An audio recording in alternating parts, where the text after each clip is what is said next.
They called her just an ER nurse, like that was the end of the sentence. Like the badge on her chest was all she could ever be.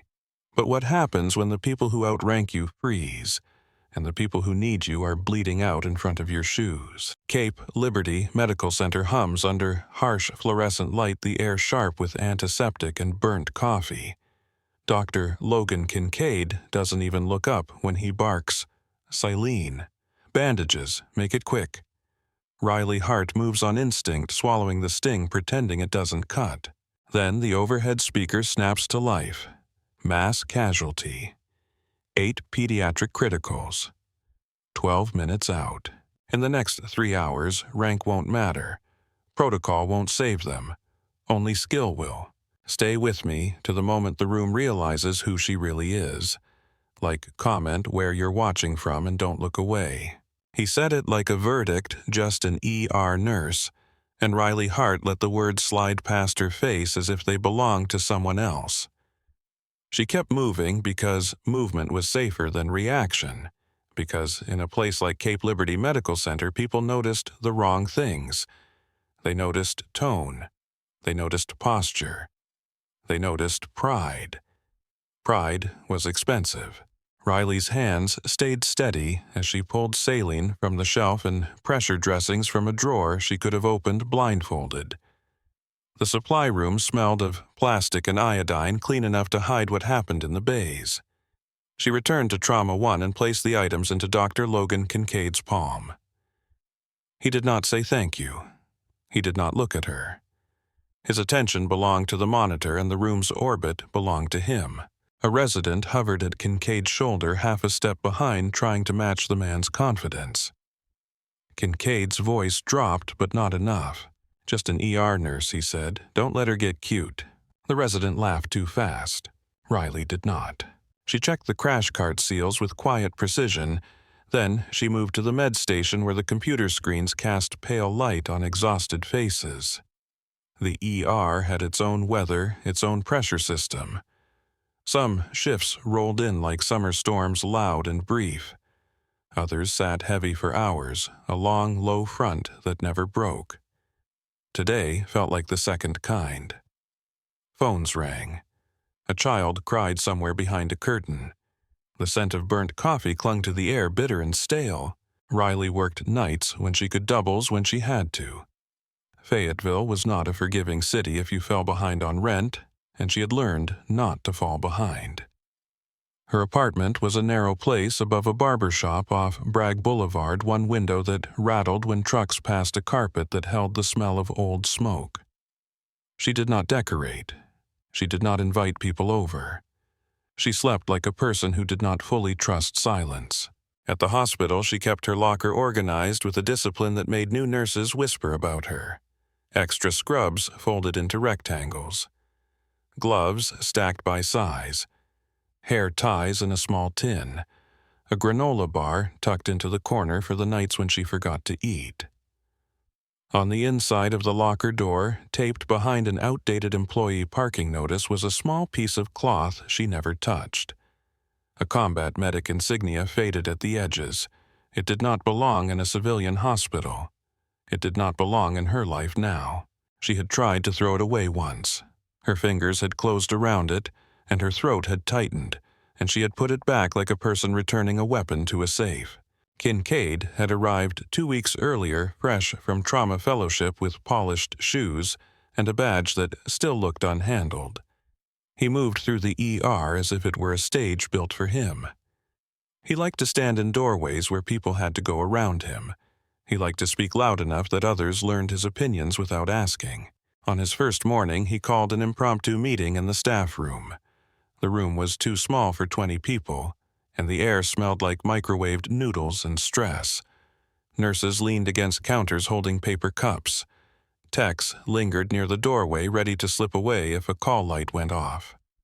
Riley took a spot near the back, not hiding exactly, just refusing to be centered. Kincaid stood in front of the whiteboard and folded his arms. "I've noticed inefficiencies," he said, as if the entire department had been waiting for his audit. "We waste time because roles are blurred. Doctors make decisions. Nurses execute. That is how you save lives. A veteran nurse named Tessa Boyd straightened. Tessa had the kind of face that told the truth even when her mouth stayed polite. She had been in trauma bays longer than Kincaid had been in medical school, and the lines at her eyes were earned, not apologized for. Nurses don't just execute, Tessa said. We catch errors. We notice subtle changes. We prevent wrong meds and missed bleeds. We think. Kincaid smiled like he had been waiting for someone to volunteer as an example. That's called overconfidence, he said. The fastest way to kill a patient is for support staff to confuse themselves with leadership. A few people shifted. Someone cleared their throat. Nobody laughed. Kincaid's gaze slid through the room and landed on Riley as if he could smell quiet competence, and it irritated him. Hart, he said. You seem thoughtful. Want to share your opinion. Riley felt eyes turn toward her, the familiar pressure of being asked to step into a light she did not want. She could have stayed silent. Silence was usually safe. But something in Kincaid's tone, the way he said support staff, tightened something in her chest. She lifted her eyes. Research shows empowered nursing teams improve outcomes, she said. Her voice was calm, almost conversational. Especially in trauma. Communication saves time, and time saves tissue. Kincaid's jaw flexed once. The smile on his face held, but it changed shape. Are you questioning my expertise? He asked, and the room heard the sharpened edge beneath the words. No, Riley said, I'm citing evidence. Kincaid let out a short laugh. Maybe spend less time reading studies and more time doing basic tasks. You're an ER nurse. Leave complex thinking to those with medical degrees. The phrase landed and stayed. A few nurses looked down at their cups. Techs found reasons to glance at their phones. Even Tessa held her tongue, not because she agreed, but because she had learned when a fight would cost more than it earned. Riley nodded once, as if accepting an order. The meeting dissolved into motion the way all things in an ER eventually did. Monitors beeped. A call light chimed. A stretcher rolled by. The hospital demanded action, and action swallowed conflict. Later that same day, Dr. Mara Velez found Riley at the medication station. Mara was an attending with a calm that came from experience, not personality. She had the steady eyes of someone who had stood in chaos and kept her hands from shaking. People listened when Mara spoke, not because she demanded it, but because she had earned it. He's insufferable, Mara said quietly, scanning the Pyxis screen as if she were shopping for medication and not measuring Riley's pulse. I'm sorry you had to sit through that. Riley loaded syringes into a tray. He's new. Mara looked up. That's not an excuse. Riley gave a small shrug. I've dealt with worse. Mara's expression tightened, as if she had heard the word worse and saw its shape. You don't have to take his attitude, Mara said. Riley's mouth twitched, not quite a smile. What would you have me do, Mara? Tell him who I used to be. Mara held her gaze. The hum of the machines filled the space between them. You said it, Mara replied, not me. Riley turned her attention back to the medication tray. She kept her hands busy because busy hands could hide an old tremor, the kind that came not from fear, but from memory. I can't risk this job, Riley said, and her voice was soft enough that it sounded like a confession. This is all I have. Mara's eyes softened. You have more than this. Riley did not answer. She slid the tray onto the cart and pushed it down the hall with practiced speed. The wheels squeaked at the same spot every time, a tiny complaint that the floor never fixed. That night, after her shift, Riley drove home with the radio off. The streets near Fort Liberty were crowded with bars and pawn shops and neon signs that never fully shut down. Soldiers moved in groups, laughing too loud, carrying the weight of things they did not name. Riley parked behind her building and climbed the stairs, her legs heavy in the way they got after 12 hours of standing. Inside her apartment, she washed her hands until the skin tightened. Then she stood at the kitchen counter and opened a drawer that did not hold kitchen things. Inside was a folder with water-stained edges, a few pages, a photograph. a card that said doctor on it printed in a clean hospital font. She did not take it out. She did not need to. She could see it anyway. Dr. Riley Hart. Trauma surgery. The name still looked like hers. The title felt like a coat she had once worn and then lost in a fire. 5 years ago, she had been someone who walked into rooms and people moved for her, not out of fear, out of trust. She had been the one who made calls when minutes mattered. She had been the one whose hands were invited to the center. It had not started in a civilian hospital. It had started under canvas and floodlights where the air smelled of fuel and dust, where helicopters cut the night open with blades, where the wounded came fast and the rules were smaller than the bleeding. She remembered the heat of a desert afternoon, trapped under body armor. She remembered the slick feel of gloves when blood turned them into second skin. She remembered the sound of a medic calling out injuries with a voice that did not shake. She remembered what it felt like to be useful without permission. In Fayetteville, she had learned another kind of discipline, the discipline of restraint.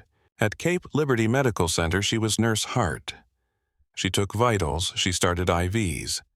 She documented pain scores and medication times. She watched doctors make decisions, and she helped those decisions succeed. She learned how to speak without sounding like she was leading. She learned how to correct mistakes without embarrassing anyone. She learned how to disappear into competence. Some nights a trauma came in and her muscles reacted before her mind. A hand reaching toward a clamp that did not belong to her anymore. A quick mental map of the human body that she had tried to lock away. She would catch herself and step back, swallow the reflex, return to her lane. She told herself that was maturity. She told herself it was penance. The official story, the one that lived in hospital whispers and board documents, was simple.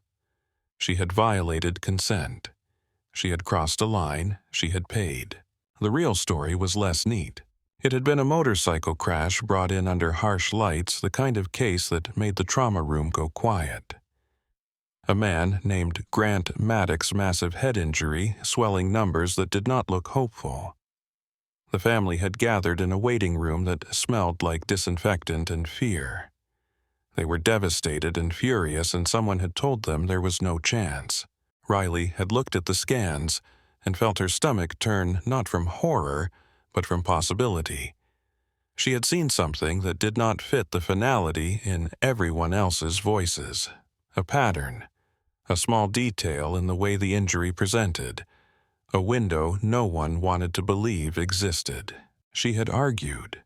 She had tried to explain. The family had said no. The hospital had said no. Protocol had said no. Riley had done it anyway. She had told herself she was saving a life. She had told herself she could live with the consequences. Grant lived. And then the consequences came in with lawyers and board letters and cold conference rooms where people spoke about her as if she were a case file, not a person. They called her reckless. They called her dangerous. They called her arrogant in the way only committees could. They did not care that her hands had been right. They cared that her permission had been wrong. She lost her license. She lost her job. She lost the identity that had built itself around saving the impossible. She did not lose her skill. That was the cruel part. Skill did not evaporate because paper changed. She could not afford to stop working. She could not afford to fall apart. So she pivoted the only way she knew how, with the same relentless practicality that had kept soldiers alive. She took a nursing job at the same hospital system under a different title, under a different kind of scrutiny. She kept her head down. She let time pass. At work, Kincaid became a constant pressure. He moved through the ER like a man trying to prove something to himself. He snapped at techs. He corrected nurses in front of patients. He threw the word efficiency like a weapon, though his own orders often created bottlenecks. He had a habit of calling people by their role instead of their name. Nurse, get me a tray. Tech, move faster. He was not evil. Riley could see that. He was something more ordinary, more dangerous in a different way. He was convinced he was the center of the story. One afternoon, during a lull, Riley watched him in Trauma 2, as he redressed a wound with unnecessary flourish, narrating his choices to the resident, as if the room were a classroom. The resident nodded constantly, hungry for approval. A patient watched with tired eyes. Riley did not intervene. She adjusted the IV drip. She documented the vitals. She did her job. When Kincaid finished, he stripped his gloves off and tossed them into the bin like punctuation. "See," he said to the resident, "that's what decisive care looks like." Riley pushed the cart out of the bay. The wheels squeaked at the same spot. Tessa caught up with her near the nurse's station. "You okay?" Tessa asked quietly. Riley kept her eyes on the screen. "Fine." Tessa did not accept the answer. "He wants you to react." Riley clicked through documentation. "Then he's going to be disappointed." Tessa sighed, a sound like fatigue trying to become anger. "We should file complaints." And then Riley said, still calm, "We work short, staffed for a month, while administration pretends to investigate." Tessa studied her. "You talk like you've been through wars." Riley's fingers paused on the keyboard. A second, maybe less. "I've been through enough," she said. Mara Velas approached later with a chart in her hand, eyes scanning the board. She moved like she belonged in motion, like stillness was something she saved for sleep. "Kincaid thinks he's building discipline," Mara murmured when she reached Riley. "He's building resentment." Riley kept her voice low. "He'll learn." Mara leaned closer. "Some people only learn when something forces them to see beyond their rank." Riley did not respond. She did not like how accurate that sounded. Across the department, a clerk wheeled in a stack of new pediatric admission packets. Flu season was climbing. The waiting room was full of coughs and tired parents. On the ambulance radio, a dispatcher called out a minor car accident with no serious injuries. The ER rhythm returned familiar and relentless.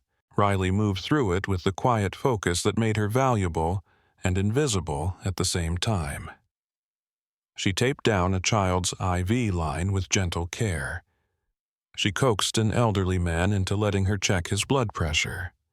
She caught a medication order that was off by a decimal and fixed it without ceremony. The work was constant small decisions stacked into a wall that kept people from falling. Kincaid strode past her with a chart. "Nurse," he said, not looking up, "I need 2 units typed and crossed for Trauma 1. Move." Riley nodded. "Already on it." He paused just long enough to glance at her badge as if verifying she was still what he thought she was. "Good," he said and walked away. The night shift changed over. The day shift filled the halls. The sun outside was bright enough to make the waiting room windows glare. Inside, the fluorescent lights stayed the same, indifferent. Riley stood at the nurse's station and listened to the department breathe.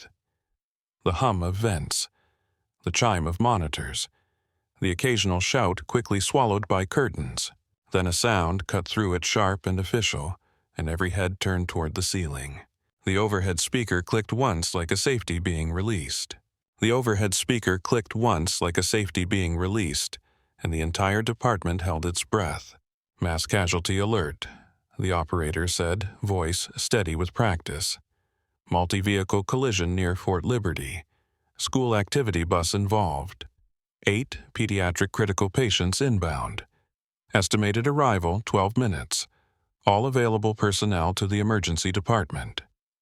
Repeat, 8 pediatric critical patients inbound.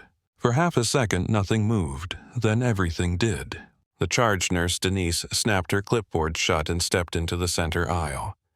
"Clear bays 1 through 4. Get pediatrics crash cart into Trauma 2. Blood cooler to the desk. Respiratory, I want 2 airway setups now. Pharmacy, we need pediatric dosing support." Curtains ripped open. Beds rolled back. A tech yanked the red biohazard bin closer with his foot. Someone pulled fresh sheets so hard the corners snapped tight like drumheads.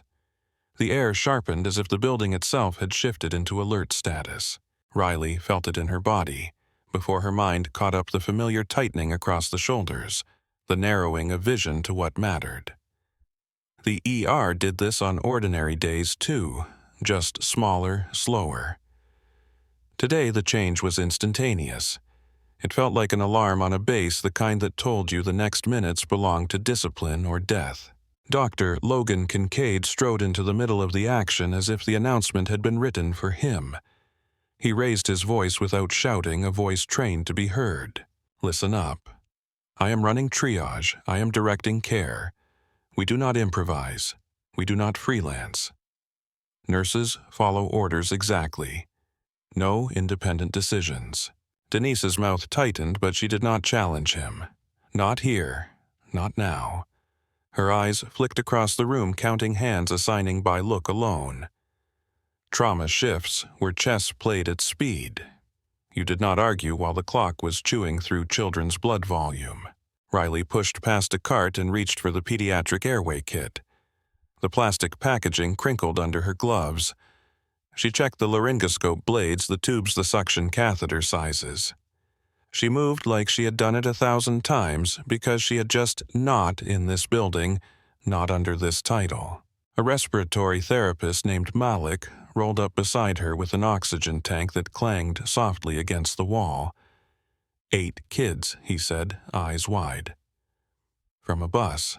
Riley kept her voice even. We set up like we have 16. Half the battle is staying ahead. Malik gave her a quick look as if noticing for the first time that her calm had weight. Then he nodded and moved on, already calling for another tank. The trauma board lit up with incoming alerts. A clerk's fingers flew across the keyboard, entering names that were not names, yet just identifiers. Unknown child, unknown child, unknown child, until a paramedic radioed in details and the blanks filled. Denise pointed toward Riley without hesitation. Hart, you are Pediatrics and Trauma 3. You will take first hands on incoming start access, get vitals, get lines, get labs moving. Keep them warm, keep them alive. Kincaid turned his head. Hart stays with me. Denise did not blink. Hart stays where I put her. Kincaid's eyes narrowed, then he forced a smile that did not reach his face. Fine. Hart, you start lines and monitor vitals. Do not touch anything complicated. Riley met his gaze for a beat. She gave him the nod he wanted, the nod that ended discussion. Yes, doctor. She moved into Trauma 3. The room smelled faintly of bleach and old adrenaline. The overhead lights were harsh. The wall clock ticked in a way that felt personal. Riley pulled the pediatric crash cart closer and cracked open drawers, laying out supplies in a clean order. Tourniquets, pressure dressings, IV catheters, syringes, flushes. She pulled a warming blanket from the cabinet and draped it over the bed, leaving it folded so it could be snapped open fast. Mara Velez stepped into the doorway, already tying her gown. How many ORS do we have open? Mara asked. A circulating nurse glanced at the status board near the phone. None, all occupied. One case is about to close, but turnover will be at least 30 minutes. Mara's jaw tightened. We do what we can here. The words did not sound like a slogan. They sounded like an order to reality. The intercom cracked again, this time closer, the sound of ambulance bay doors opening and closing. The first siren died outside, replaced by the stomp of boots on tile and the squeal of wheels. Voices rose overlapping. They're here, a tech shouted. The hallway filled before the gurneys even arrived. Bodies moving to make space, hands reaching for rails, eyes scanning for assignment. The first stretcher burst through the doors like a breach. A paramedic on the left side was yelling vitals. Another was compressing gauze into a small leg. 8-year-old female, the paramedic shouted. Crush injury, right leg arterial bleed. Tourniquet placed, but we cannot control bleeding. BP 80, systolic and dropping. The girl's face was pale, lips losing color, eyes fluttering as if she could not decide whether to stay open.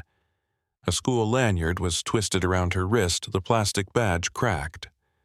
Someone had written her name in block letters with a marker. Lily Carter. Her fingers were cold enough that Riley felt it through gloves. Riley stepped in, voice calm, low enough to be heard by the people who needed to hear it. Lily, look at me. You're in the hospital. I am right here with you. Lily's eyes flicked toward Riley, unfocused, then drifted again. Riley looked at the wound. The tourniquet was soaked. Blood was tracking down the sheet, darkening the fabric in a widening stain. The pulse of it was wrong, too strong, too steady. It had the rhythm of a vessel that did not care what anyone wanted. Arterial. Riley's mind did not need time to label it. She saw the mechanics. She saw the timeline. She saw the math. Denise called out from the doorway. Kincaid is in Trauma 1. Velez is in Trauma 2. Harlan is in Trauma 4. 3 trauma physicians. 8 children. Riley heard another gurney roll in behind Lily's, then another. The room thickened with noise.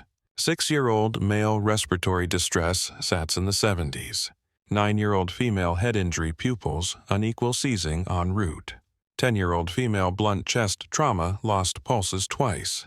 The ER filled with the sharp smell of blood, the metallic tang that made the back of the throat tighten. Someone's radio crackled with dispatch chatter. A child began to cry somewhere in the hallway, a thin sound that cut through everything. Kincaid's voice boomed from Trauma 1. Bring the abdominal case to me. Get the head injury to Velez. Chest wound to Harlan. Keep everyone else stabilized until I give orders. Riley glanced toward the OR status board mounted above the clerk desk. Still full. Still red. The estimated wait time did not change because a child was bleeding out. The board did not care about Lily Carter.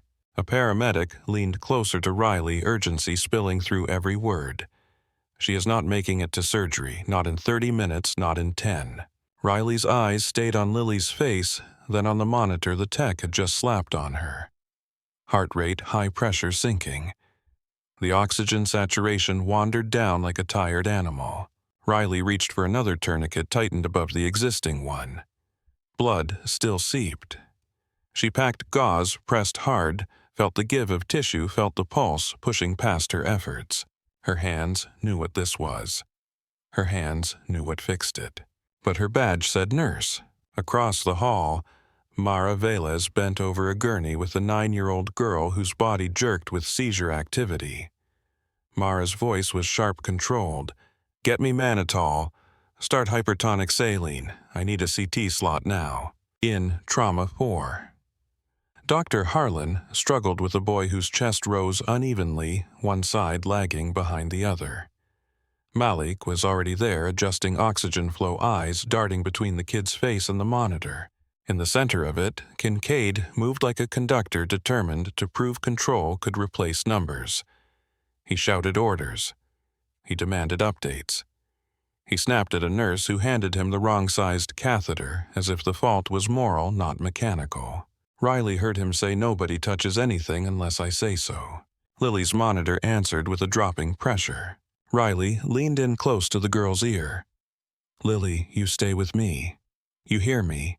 You keep breathing. Lily did not respond. Her eyelids fluttered once, then sagged. Riley looked up and caught Denise's gaze across the room. Denise's face had that charged nurse look, the look of someone calculating who lives when resources break. Denise stepped toward her. How bad, Denise asked quietly. Riley did not soften it. Femoral artery. The tourniquet is failing. She is bleeding out. Denise's eyes flicked to the OR board, then back. We cannot get her upstairs.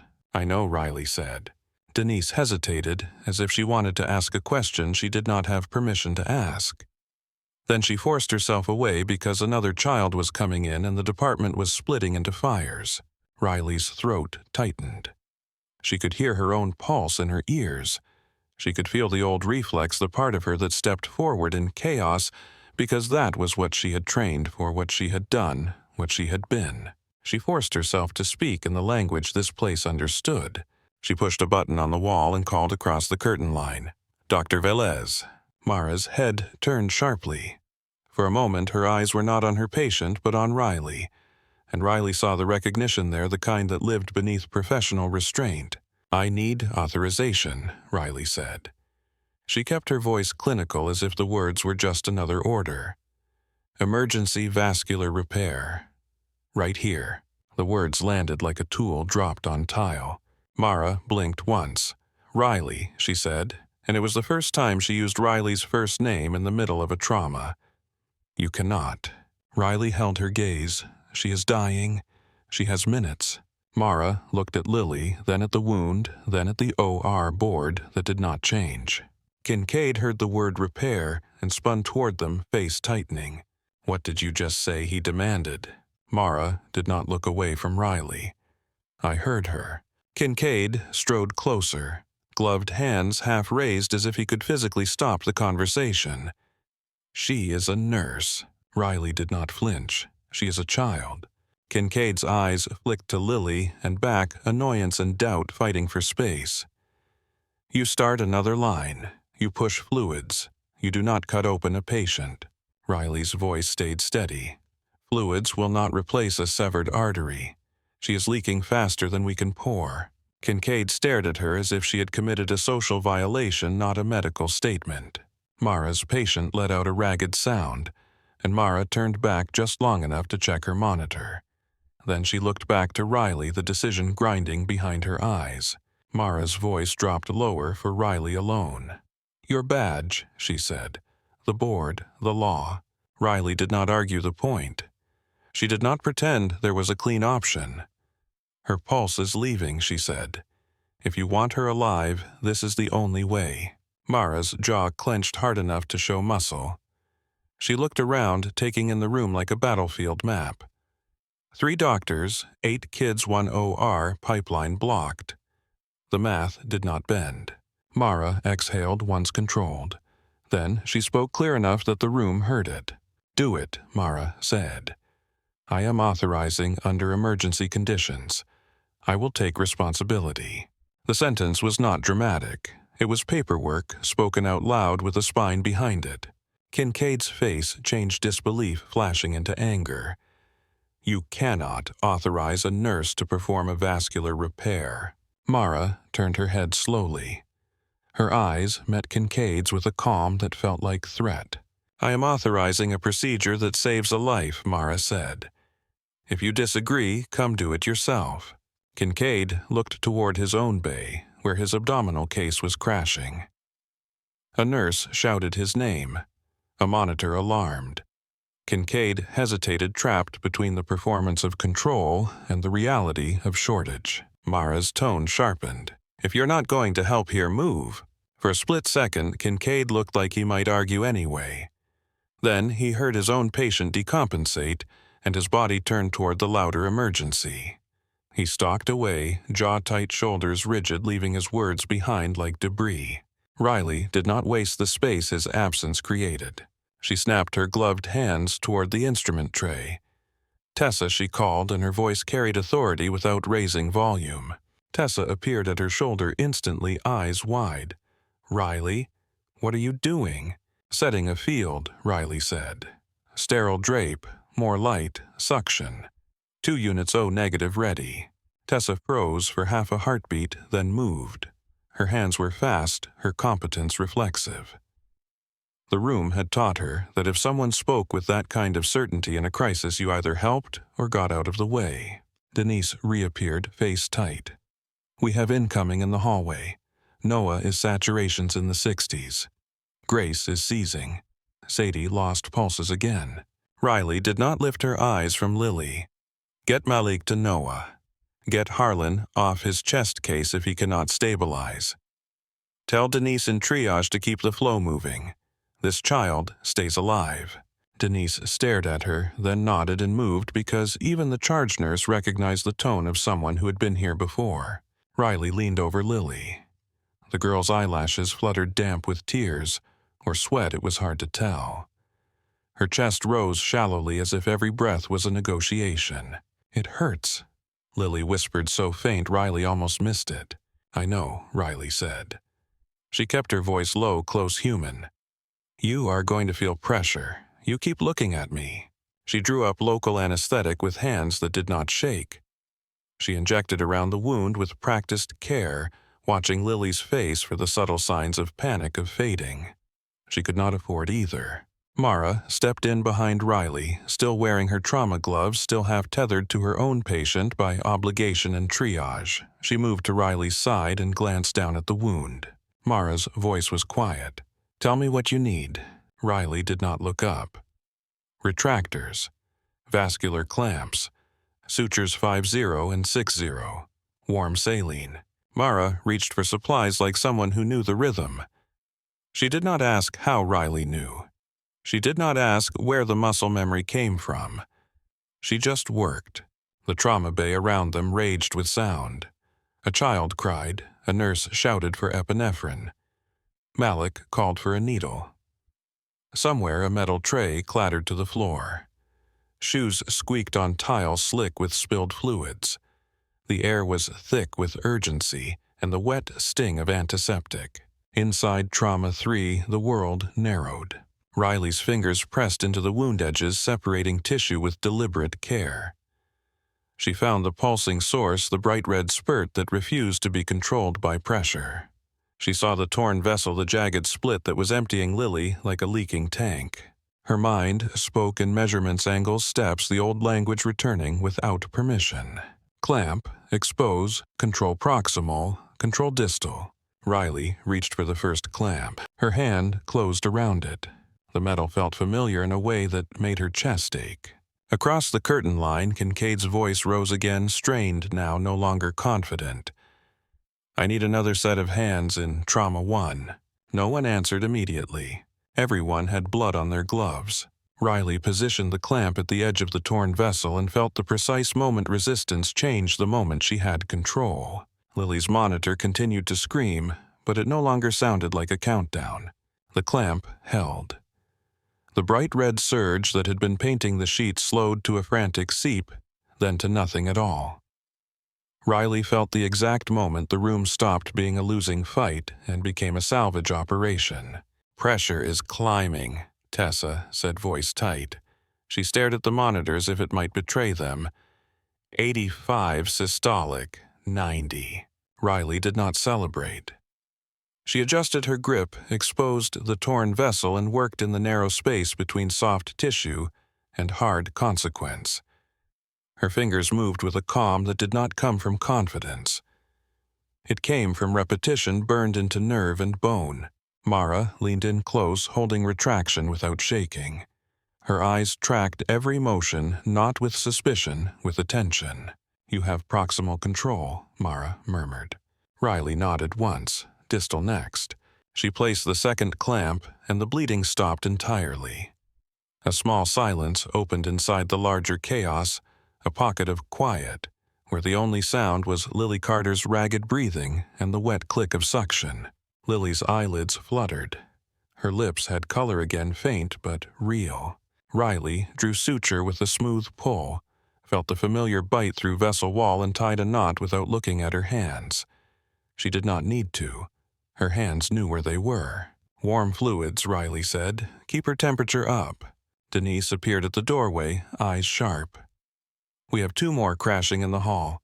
One is Sats in the 60s, one is seizing hard." Riley did not look away from Lily. "Get Malik to the airway case.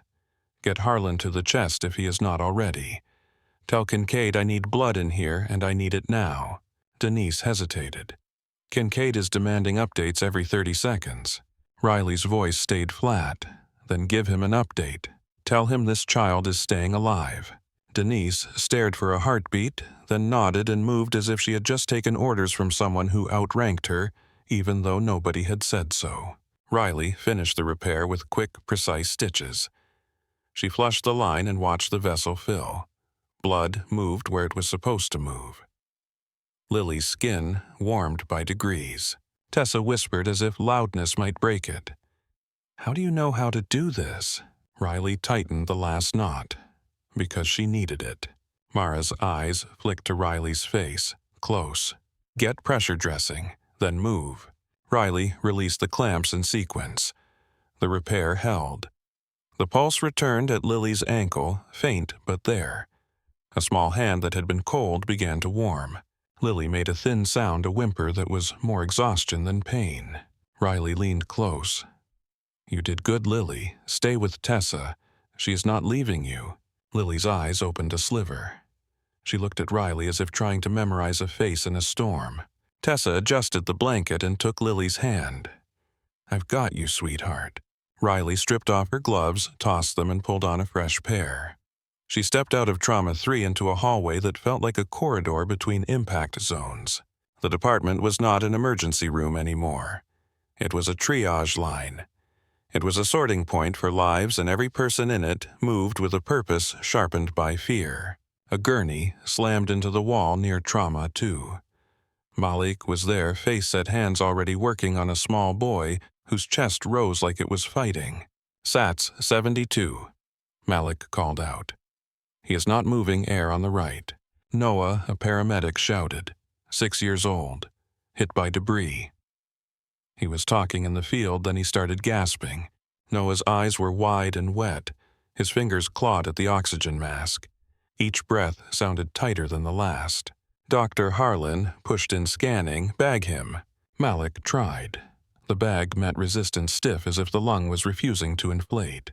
Riley stepped to the bedside and listened, head angled, not for drama, for detail. The right side was quiet. The trachea looked shifted, subtle, but there. The neck veins stood out. Malik met her eyes. "He is tightening up." Riley's voice was low. Pressure is building in his chest. Harlan's jaw clenched. "Need a chest tube." "No time for a full tube setup," Riley said. She reached for a large needle from the cart. "We need decompression now." Harlan bristled. "You cannot." Riley did not argue. She moved, found the landmark between ribs, the place that mattered. Noah's face contorted, fear folding into panic. Riley leaned close. "Noah, look at me. You are going to feel a pinch. Keep breathing." Noah's eyes locked on hers, desperate. Riley drove the needle in with controlled force. A hiss burst out, sharp and relieving, like a sealed container finally opening. Noah's chest rose easier almost immediately. The oxygen saturation ticked upward, slow at first, then faster. Malik exhaled hard. "He is coming back." Noah sucked in air like it was new. Harlan stared at Riley, then at the needle. His face did not have words yet. Riley held his gaze for a second. "Now you can place the tube. He will be alive for it." She stepped away before Harlan could decide what to say. A scream tore through the hall. Not from pain, from terror. A mother's voice, raw, unfiltered. "My baby, please." Security tried to guide her back. Denise pushed them aside. "Let her see her child once she is stable." "Not now." "Grace," Mara said, voice clipped. "Stay with me, Grace. Come back." Grace's pupils were uneven, one blown wide, the other narrow. Her scalp was swollen and bruised. Blood matted her hair. A nurse called out, "We gave benzos. Seizure is not breaking." Mara's eyes flicked to the monitor. "Her pressure is climbing. We need to relieve it." Denise appeared at the curtain edge. "CT is backed up. Radiology is flooded." Mara's voice was flat, controlled fury. "Then we do not wait for a picture." A young resident hovered with trembling hands. "We do not have neurosurgery here." Mara looked at the girl's face, at the numbers, at the body that was fighting itself to death. She turned and saw Riley standing there, still gloved, still calm. Mara's voice dropped. "Tell me you can do it." Riley did not inflate the moment. She answered like a soldier reading a map. "I can." The resident's eyes widened. "That is cranial decompression." Riley met Mara's eyes. "Burr hole, local, drill, control bleeding, relief. It buys time." Mara's jaw tightened. She nodded once, set the tray. The nurse beside her swallowed. "Doctor, permission to call administration." Mara did not look away from Grace. "Keep her alive first." Riley moved to the supply cabinet and pulled the emergency cranial kit that most people hoped never to open. She laid it out with clean speed. The drill felt heavier than it should, not from weight, from memory. Grace seized again, harder. The bed rattled. The monitor screamed. A tech flinched and stepped back. Riley stepped in closer, anchored her presence like a brace. "Hold her head steady. Do not fight her. Control her." Mara leaned in with suction eyes on Riley's hands. Riley injected local anesthetic and made a small incision. Blood welled dark. She controlled it. She pressed the drill to bone and felt the vibration travel up her arm. For a heartbeat, the sound of the drill cut through the department like a warning. The resident's face went pale. "This is insane." Mara snapped watch, learn or leave. Riley drilled with measured pressure, felt the change in resistance as she reached the inner table. She stopped immediately, controlled the opening, and the pressure released. Not a dramatic gush, but enough. Grace's breathing steadied. The seizure softened, then stopped as if someone had turned down a storm. Grace's eyes fluttered and focused for half a second. Mara's shoulders dropped a fraction. Good. Riley packed the sight, dressed it, and stepped back. Her heart was not racing. That frightened her more than panic would have. Denise ran up, voice urgent. Sadie lost pulses again. Trauma 4. Riley turned and moved. Trauma. 4 was loud with compressions. A 10-year-old girl lay still while hands pumped her chest in relentless rhythm. Her face was bruised, her lips blue. The monitor showed a flat line that refused to negotiate. Sadie, a nurse, whispered as if the name might anchor her. "Come on." Harlan stood at the foot of the bed, sweat at his hairline. "We have given epi. We have shocked." Nothing. Kincaid pushed into the bay, face-tight eyes darting. He had blood on his gloves and anger in his posture. "What happened?" he demanded. Harlan spoke fast. "Blunt chest trauma. She arrested twice. We cannot get rhythm back." Kincaid leaned in, listened, and his expression shifted. He heard something. Or he did not, but he realized he was running out of options. Riley stepped to the side of the bed and watched the compressions. Watched the recoil. Watched the bruising deepen under hands that were doing everything right and still losing. Riley's voice cut through. "Her heart is torn." Kincaid snapped his head toward her. "You do not know that." Riley pointed with 2 fingers at the chest wall. Blunt impact. Rapid collapse. No response to standard measures. "You are compressing a damaged chamber. It is not filling." Harlan swallowed. "If that is true, what do we do?" Riley's eyes stayed on the monitor. "Open the chest. Repair the laceration." The room froze as if the air itself had been grabbed. Kincaid's face hardened. "That is not happening." Riley looked at him. "She is already dead." Kincaid's jaw flexed. "You cannot just open a child in the emergency room." Riley's voice stayed steady. "You can if the alternative is a body." Harlan's eyes flicked to Kincaid, then back to Riley. "Do we have the kit?" Denise answered from the doorway. "We do." Kincaid stared at the child, then at the clock, then at the faces around him. He was used to being obeyed. He was not used to the room watching him decide whether obedience mattered more than oxygen. Riley stepped closer. Not aggressive, not pleading. Just present. Kincaid's voice dropped. "If you do this and she dies, you are finished." Riley held his gaze. "If we do not, she is finished." Kincaid's eyes flicked to the flat line again, and something in him broke not into weakness, into reality. He nodded once sharp. "Fine, prep." Denise moved instantly, snapping open the emergency thoracic tray. Metal instruments gleamed under fluorescent light. Suction roared. The room tightened into focus.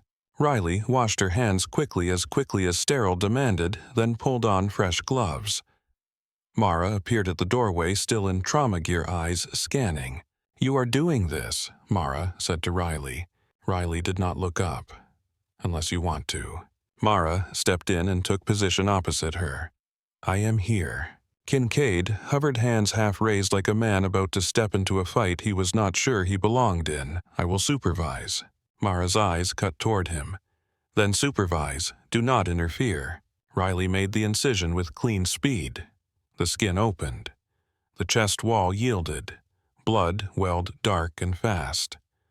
Riley spread the ribs with the retractor, and the room's sound changed like the world had crossed into a more serious place. Sadie's heart lay exposed, small and battered, struggling and failing. Riley saw the tear along the right ventricle, a jagged line leaking life.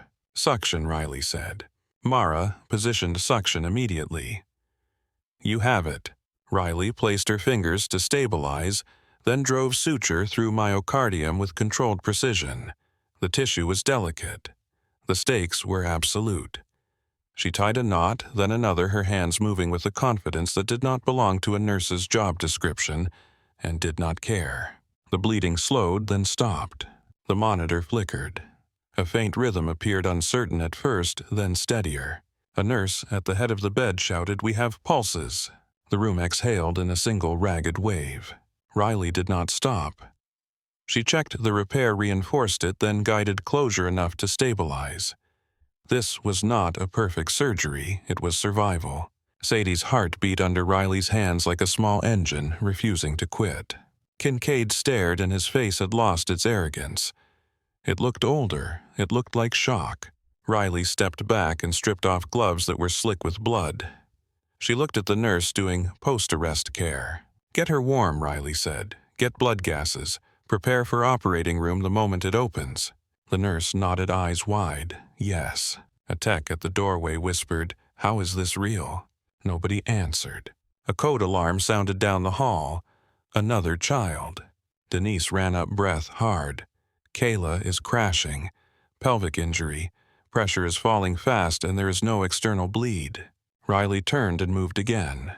Kayla lay on a gurney in the hallway because the bays were full. Her face was gray. Her eyes stared at the ceiling without focus. "Kayla," her father's voice cracked behind a security line. "Kayla, baby, look at me." Security tried to hold him back. Denise held up a hand. "Give us space." Riley's fingers found Kayla's pulse and felt how thin it was. The blood pressure cuff cycled and showed numbers too low to tolerate. A nurse said, "We cannot find the bleed." Riley's eyes traced the bruising across Kayla's hips, the way her abdomen sat, the way her legs were positioned. She did not need a scan to suspect what the body was telling her. "Pelvic hemorrhage," Riley said. Harlan arrived, voice strained. "We need imaging." Riley shook her head. "We need pressure. We need stability. Imaging can come when she can survive it." Harlan swallowed. "How do we do that here?" Riley grabbed a sheet and folded it into a wide band. "Pelvic binder, now." 2 techs moved in. Riley guided their hands, tightened the binder with controlled force. Kayla's grimace appeared, then faded. Her pressure bumped up a few points. Still dropping, the nurse said. "Blood," Riley said. "Warm, fast. And keep her warm. Hypothermia will kill her before the bleed does." Kincaid appeared behind Harlan, eyes scanning. "What is happening?" Harlan spoke quickly. "Suspected pelvic bleed." Riley placed binder. Kincaid opened his mouth, then closed it again. He had seen enough in the last hour to know his objections were expensive. Riley looked at him. "We need a line that can deliver volume. Help me." Kincaid hesitated, then stepped in and took the other arm. "Where?" Riley pointed. "Here, big bore, fast." They placed access together without speaking. Kincaid's hands were competent. He was not useless. He had just been blinded by rank. Kayla's pressure steadied enough to be moved. Denise called for transport the instant a hallway cleared. "Get her to CT when stable," Riley said. "If not stable, straight to surgery when a room opens." Denise nodded and ran. A thin cough came from a nearby gurney. A small boy, Eli struggled with each breath. His neck looked swollen. His voice was hoarse. "Mom," Eli whispered, reaching toward a woman held behind a curtain line. "Mom." The woman sobbed. "I am right here." Malik moved, an eyes narrowing. "Airway is closing." Riley stepped over. Eli's chest rose fast, shallow. His lips started to lose color. Malik whispered, "We cannot intubate if we wait. Swelling will take the window."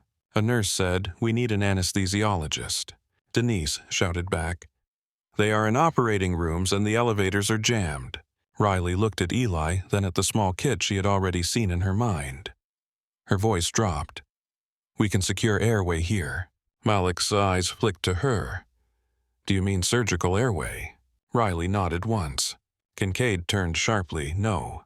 Riley did not turn away from Eli. "He will close. Then he will stop." Kincaid stepped closer, anger rising as fear disguised. You are crossing lines all over this department." Riley looked at him now, and her gaze did not contain apology. "Lines do not matter if he cannot breathe." Malik's voice was low. "Doctor, we have seconds." Mara appeared at the edge of the bay, eyes scanning then landing on Eli. She made a decision without speaking to Kincaid. "Do it." Kincaid stared at Mara. "You cannot keep authorizing this." Mara's voice was cold. "I can authorize what is necessary. You can either assist or stand aside." Riley placed Eli's hand back down gently. "Eli, listen to me. I am going to help you breathe. You will feel pressure. Stay still as you can." Eli's eyes were wide with fear. He tried to nod. Riley worked with speed and care, making the opening, placing the airway. The first breath that moved through the tube sounded raw and harsh, but it was air. Eli's shoulders dropped. His panic softened into exhausted relief. His mother cried out his name, and a nurse held her back, murmuring, "He is breathing. He is breathing." Riley stepped away and glanced at the clock. It felt like hours had passed. It had been minutes. Denise returned with a clipboard smeared with blood. "Ben is spiraling. Hypothermia, bleeding pressure collapsing. He is our last critical in triage." Riley moved toward the last bay, where a 7-year-old boy lay trembling, skin-mottled eyes half open. His temperature read low. His blood oozed from IV sites. His breathing was shallow and fast. Ben's fingers were cold. His lips were pale. His body looked like it was losing the fight at the chemical level. A nurse said, "We cannot clot him. He is bleeding everywhere and nowhere." Riley looked at the warming blanket that was not warming fast enough. She looked at the blood products, at the fluids at the monitor that threatened to quit. "This is the spiral," Riley said. "Cold acid coagulopathy. We reverse cold first or nothing else works." Kincaid stood at the foot of the bed, shoulders rigid. "We do not have resources for this." Riley turned toward him. "We do. We just have to stop wasting them." Kincaid's eyes flashed. "I'm not wasting anything." Riley stepped closer. Her voice stayed low, not loud enough to be dramatic, just loud enough to be heard. "You have been trying to control people instead of controlling hemorrhage. Help me fix him." Kincaid stared at her, and for a moment his pride rose like a shield. Then he looked at Ben's face, and the shield cracked. "What do you need?" Kincaid asked. Riley answered immediately, as if she had been waiting for that sentence. "Warm blood, not cold, forced air warmer. Increase room temperature, calcium, balanced transfusion. Get him off the cold metal, now." Denise snapped orders to staff, and they moved. Someone brought a warmer. Someone adjusted the vents. Someone ran for calcium. Someone swapped fluids. The room shifted into coordinated motion, the kind of motion that felt like a unit responding to a call, not individuals waiting for permission. Ben's shaking eased as warmth returned. His pressure stopped dropping. The bleeding from his IV sites slowed. His eyes focused for a second, and he looked at Riley, not with words, with a question. Riley leaned in. "Stay with me, Ben. Keep breathing. You are doing your job." Ben's lips moved. A whisper, "Hurts." "I know," Riley said. "Hold on." A monitor beeped and the numbers held. Not good yet, but holding. Denise's voice came from the doorway, strained with disbelief. "Operating room 2 is opening. We can move Diego and Kayla. ICU has beds ready." In the corner, a nurse said quietly, "All 8 are alive." The sentence did not sound triumphant. It sounded unreal. The noise of the department did not stop. It shifted. The alarms were fewer. The shouting changed into coordination. Transport teams moved gurneys toward elevators. A surgeon from upstairs arrived, late breathless, eyes wide, and stopped short when he saw the state of the bays. Kincaid stood near Trauma 3, staring at Lily, now stabilized, a blanket over her hand held by Tessa. Kincaid's gaze moved from Lily to Noah to Grace to Sadie, as if counting them to prove they existed. His face was pale beneath the fluorescent light. Riley stepped out into the hallway, stripping gloves again, hands raw beneath the constant washing. Her scrub top was smeared with blood that was not hers. The air smelled like antiseptic and iron and sweat. Mara approached, eyes tired, voice low. "You kept them here." Riley swallowed. "We did." Mara studied her for a long moment, as if seeing her clearly now was both relief and danger. Kincaid stepped closer, and his voice was not arrogant anymore. It was small, almost careful. "Who are you?" Kincaid asked. Riley looked at him. She did not answer with a story. She answered with a fact. "A nurse," she said. Kincaid's eyes flicked to her hands. "That is not all." Before Riley could speak again, the double doors at the far end of the hall opened. 2 men in suits entered, followed by hospital security. Behind them, a woman with straight posture and silver hair moved with the certainty of command, her gaze sweeping the wreckage of the emergency department as if she were taking inventory. The room noticed her at once. Conversations thinned. Feet slowed. Denise's voice dropped to a whisper. "Administration." Denise's whisper carried farther than it should have. "Administration." The woman with silver hair did not hurry. She did not need to. People made space for her the way the tide parts around rock. Security stayed half a step behind her, not to protect her, but to remind everyone what she represented. 2 men in suits flanked her hospital counsel by the cut of their jackets and the way their eyes kept scanning for liability. Colonel Elaine Whitaker, retired hospital director, moved through the corridor with the same quiet authority Riley had seen in senior officers who never raised their voices. Whitaker's gaze traveled over the hallway like a survey. Blood on the baseboards. Crash carts left open. A shredded pediatric backpack on the floor with a cartoon astronaut still smiling through dust. Nurses with damp hairlines and wide eyes. Doctors with gloves stained dark. Her eyes found Riley and stopped. Riley felt the impact of that stare the way you feel a spotlight hit. Not warm, not flattering. Exposing. Whitaker's voice was calm, pitched to carry. "Heart." Riley straightened. Her shoulders squared as if the word had snapped a tether inside her chest. "Yes, ma'am." Kincaid blinked, confused, then wary. "Director Whitaker, I can explain what happened. We had 8 pediatric criticals and—" Whitaker raised one hand without looking at him. The gesture was small. It shut him down instantly. Kincaid's mouth closed mid-sentence. Whitaker took one more step closer to Riley. Her perfume was clean and expensive, a sharp contrast to the metallic stink of blood and the sour edge of sweat that clung to the trauma hall. "Practicing medicine without a license is a crime," Whitaker said. "No anger, no drama, just a fact. No matter how many people clap afterward." Riley swallowed once. Her throat felt raw from breathing through adrenaline for hours. "I understand," she said. Whitaker's eyes flicked down to Riley's hands. The knuckles were reddened, the skin wrinkled from repeated scrubbing. A faint smear of dried blood darkened the edge of her wrist. Whitaker's gaze lifted again, and something in her expression shifted. The hard line of command remained, but underneath it was recognition and something older. "I remember you," Whitaker said. Her voice lowered slightly as if speaking to a person rather than a problem. "Dr. Hart." The hallway sound thinned. A monitor beeped in a distant bay. Someone inhaled sharply behind a curtain. Kincaid went still. "Doctor." Riley's jaw tightened. "Not anymore." Whitaker's eyes stayed on her. 5 years ago, you were the best trauma surgeon in this region.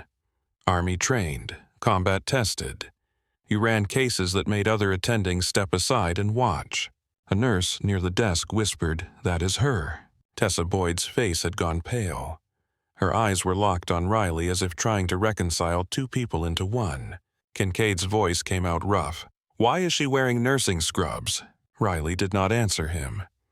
She did not owe him her history. Whitaker turned her head toward Kincaid. The movement was measured, controlled, and it carried the weight of a door locking. "Because the state board revoked her license," Whitaker said. "Because she broke consent law in a way this system does not forgive." Kincaid's cheeks flushed. So she should not be touching patients. Whitaker's eyes narrowed. Then, where were your hands when 8 children arrived and your department ran out of doctors? Kincaid's shoulders stiffened. I was running triage. I assigned cases. Whitaker stepped closer to him, close enough that the smell of antiseptic hit him between words. You assigned, Whitaker said. And you watched. Kincaid opened his mouth, then shut it. Mara Velez appeared at Riley's side, still in trauma gear. Her face was streaked with sweat and fatigue, but her eyes were steady. I authorized procedures under emergency conditions, Mara said. If you are here to arrest someone, arrest me. Whitaker looked at Mara for a long moment. The director's expression did not soften, but it shifted into something like appraisal. You were the attending on duty, Whitaker said. Yes. And you signed for what happened. I did, Mara replied. Whitaker's eyes traveled past them to the pediatric ICU transport team, pushing gurneys down the corridor. Lily Carter rolled by on a stretcher, pale but alive, her blanket tucked up to her chin. Her mother walked beside her, tears cutting clean lines through grime on her cheeks. The woman looked up at Riley for a fraction of a second and mouthed a word Riley could not hear. Thank you, maybe. Or please. Or both. Whitaker followed that gaze, then looked back at Riley. You saved 8 children today, Whitaker said. Riley's throat tightened. She kept her face neutral. Whitaker's voice stayed even. That does not change the law. It changes the context. One of the attorneys shifted. Director, we need to document everything. Statements, timestamps, scope of practice. Whitaker cut him off with a glance. You will get your documentation. Then she reached into her jacket and pulled out her phone. I am calling an emergency board review tonight, Whitaker said. 8 families are about to see their children live through injuries that should have killed them. They deserve to know why. And you deserve to answer for what happened in the right room. Kincaid's eyes widened. Tonight, Whitaker nodded. 8 o'clock, conference room A. Riley's hands felt suddenly heavier. The adrenaline that had kept her upright began to drain, leaving behind the ache. Her stomach twisted with a hunger she had not noticed. Her skin felt too tight, as if her body did not know how to come down from battle rhythm. Am I being detained? Riley asked. Whitaker studied her.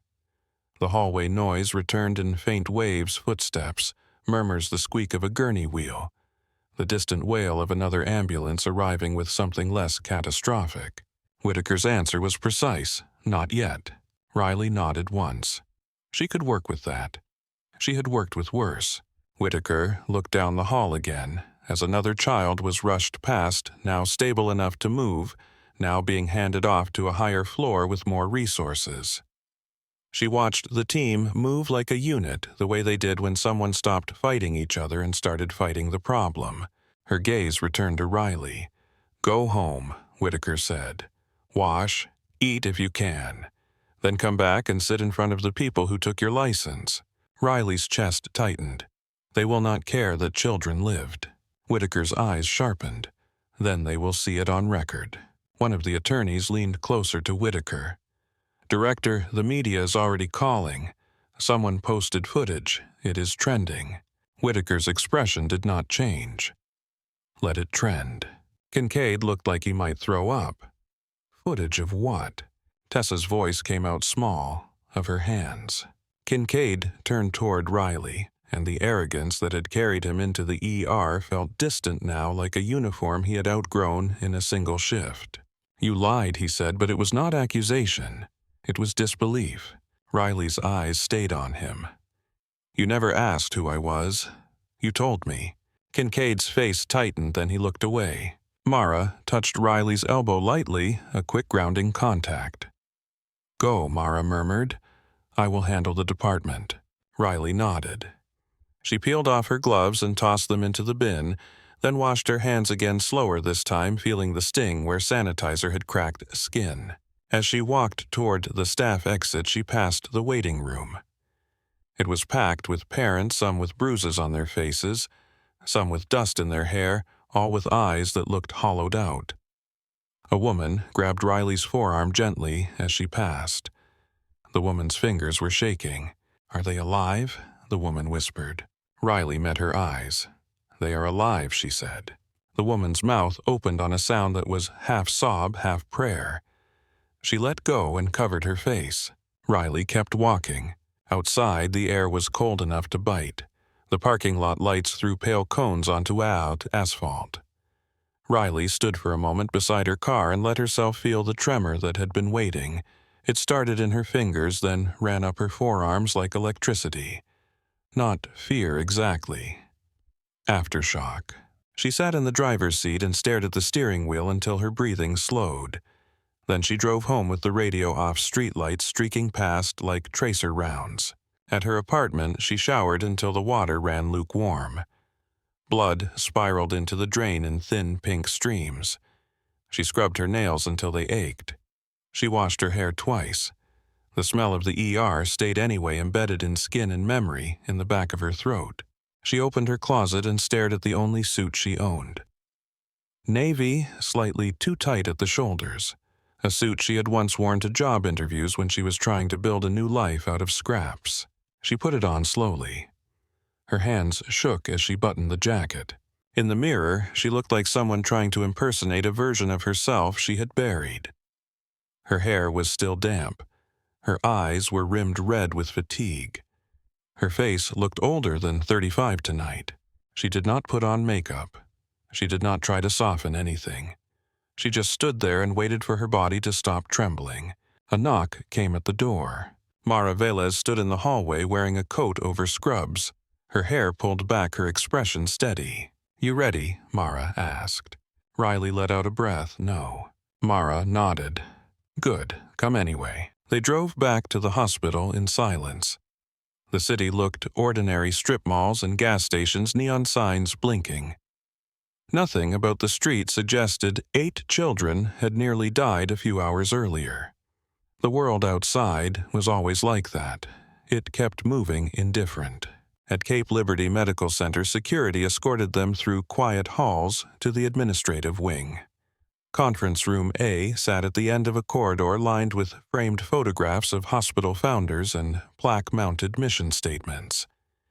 The air here was cooler, the lighting softer, the carpet thick enough to swallow footsteps. It felt like stepping out of a war zone into a courtroom. Inside the conference room, a long table dominated the space. 12 people sat on one side, spaced like judges. Some wore white coats over business attire. Others wore suits without coats. Sleeves rolled legal pads open. A state medical director sat near the center, hair silvered, expression unreadable. Hospital counsel sat at the far end, eyes already calculating. Whitaker sat at the head of the table. She did not look relaxed. She looked prepared. Riley paused in the doorway. The room smelled like coffee and paper and power. She recognized 2 faces immediately. One of them made her stomach drop. Dr. Howard Brandt. Brandt had led the hearing 5 years ago. He had been the man who looked at her like she was a cracked instrument that needed to be removed from the tray. He had not raised his voice then either. He had simply stated that she was a risk the system could not tolerate. Brandt's eyes met Riley's and his mouth tightened. Whitaker stood as Riley entered, a gesture that made everyone else look up. "Thank you for convening on short notice," Whitaker said. Her tone was crisp, professional. "We are here to review the case of Dr. Riley Hart, whose medical license was revoked 5 years ago. Today, under extreme emergency conditions, Dr. Hart performed procedures that resulted in 8 pediatric patients surviving injuries that would otherwise have been fatal." Brandt's voice was dry. This case was settled. Whitaker did not blink. Today created new evidence. A board member with a thin face and sharp glasses leaned forward. She practiced without a license. "That is illegal." Mara spoke before Riley could. "I authorized procedures. I was the attending on duty. I assumed responsibility." Brandt's eyes flicked to Mara. "You assumed responsibility for a nurse performing trauma surgery." Mara's voice stayed steady. "I assumed responsibility for 8 children dying on my watch when we were overwhelmed." The board member with glasses shook his head. "That is not how law works." Whitaker looked down the table. "It is how triage works." Another board member spoke a woman with gray hair and surgical hands, the kind of person who had lived her life in operating rooms. We can debate philosophy later. I want facts. How many physicians were on site? 3 trauma doctors, Whitaker said. And the caseload the woman pressed. 8 pediatric criticals within minutes, Whitaker answered. Plus existing ER load. The woman's jaw tightened. And operating rooms. All occupied. One was nearing closure, but turnover was too long to save multiple patients. Brandt folded his hands. So we excuse criminal behavior because logistics failed. Whitaker's eyes stayed on him. We assess the situation honestly instead of pretending it was normal. Brandt's voice hardened a notch. Dr. Hart lost her license for violating consent. That is not a technicality. That is a fundamental breach. Riley felt Mara shift beside her. Riley lifted her chin. I did violate consent, Riley said. Every face in the room turned to her. Riley kept her voice controlled. I operated on a patient who had been declared beyond recovery. I believed he was salvageable. I acted without family consent. The patient survived. Brandt's eyes narrowed. And you still believe you were justified? Riley held his gaze. I believe he lived. The man with glasses tapped his pen. That is not the question. The question is whether you are safe to practice. Whether you respect boundaries that exist to protect patients from doctors who think they know better than everyone else. Riley felt heat rise in her chest. Not anger, something closer to grief. She remembered the waiting room that night. The family's eyes, the way fear turned into rage because rage was easier to hold than helplessness. She remembered trying to explain, trying to be heard, feeling the window close. She did not let the memory control her voice. Boundaries matter, Riley said. Today, children were dying. We did not have time for committees. Brandt leaned back slightly. That is convenient. Whitaker's voice cut in. It is documented. She slid a folder across the table. Time-stamped notes. Statements from staff. Transport logs. Vital sign trends. Video from security cameras in the corridor. Full sequence of events. A murmur ran along the table. Paper rustled. A board member opened the folder and began flipping pages, eyes sharpening with interest. Brandt's gaze stayed fixed on Riley. How many procedures did you perform today? Riley answered without hesitation. Multiple. Brandt pressed. Be specific. Riley looked at Whitaker. The director nodded once. Riley spoke plainly. Vascular control and repair on an arterial bleed. Chest decompression for a tension collapse. Cranial pressure relief for a head trauma. Damage control intervention for abdominal bleeding. Thoracic intervention during cardiac arrest. Airway control. Hemorrhage stabilization with warming and transfusion protocols. Coordination with attending physician oversight. The woman surgeon on the board lifted her eyebrows. Those are not nursing tasks. Riley's voice stayed even. No. The man with glasses leaned forward. Then why did you do them? Riley looked at him. Because the alternative was letting them die while we waited for resources that did not exist. Brandt's mouth tightened. You could have transferred. Mara snapped sharp. Transferred where? In what time? On what helicopters? Through what traffic? Brandt shot Mara a warning look. Whitaker raised her hand again, and the room quieted. This is not a trial about hospital capacity, Whitaker said. This is a review of a practitioner's fitness and the board's past decision. Brandt's eyes hardened. Our past decision was correct. Consent is the foundation of medical ethics. Whitaker's voice stayed calm. And yet, your decision removed a surgeon from practice who saved lives, and today, even without a license, she performed under pressure with competence that kept 8 children alive. You will look at that, not the story you prefer. A board member near the end, a younger man with tired eyes, spoke cautiously.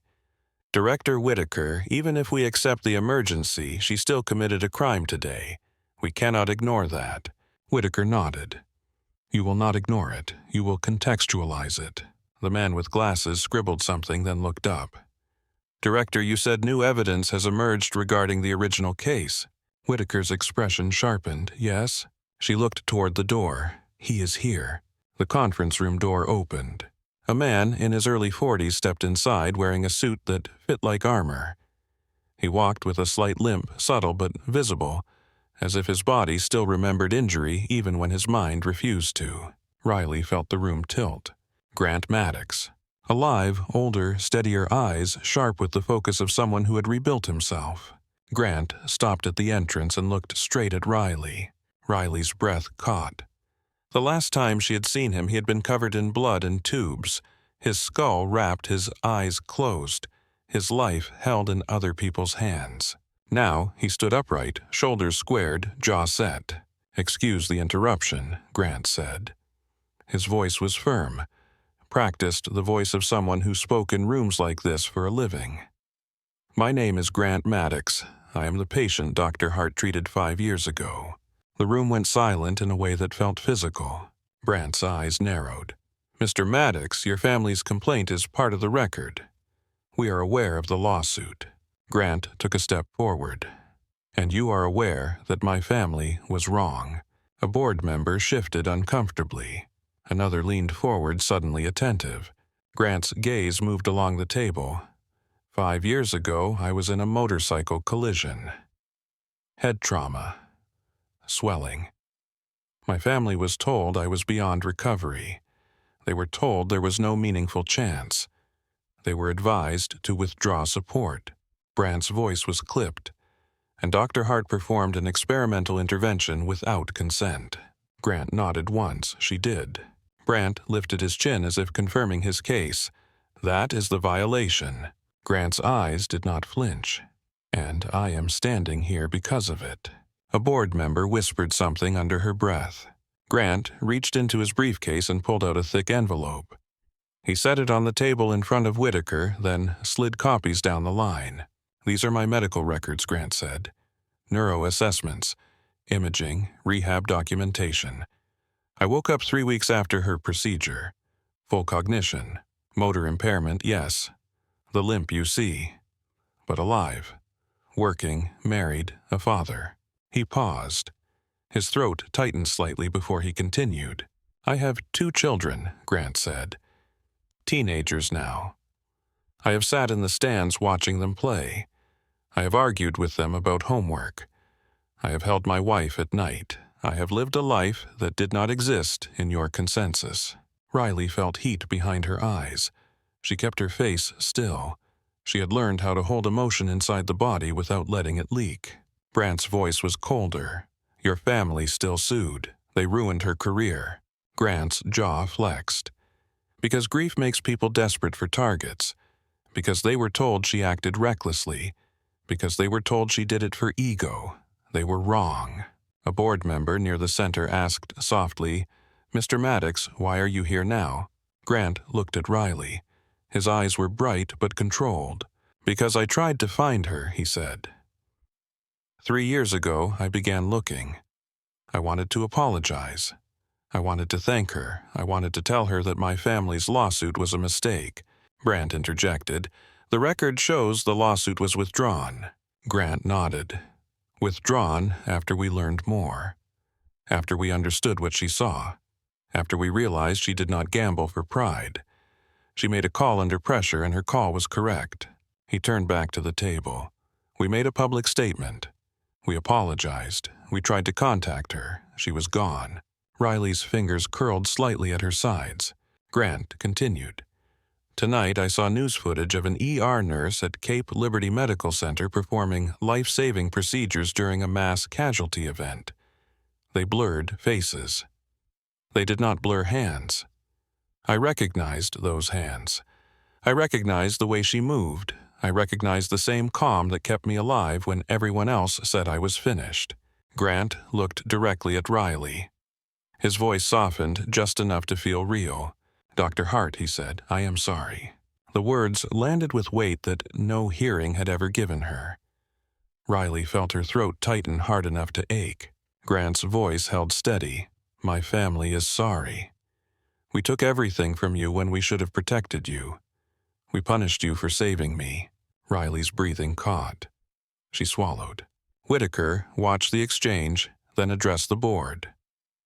This is the new evidence, the patient, alive, present, stating clearly that the action you punished produced a living outcome, and that the narrative used to condemn Dr. Hart was incomplete.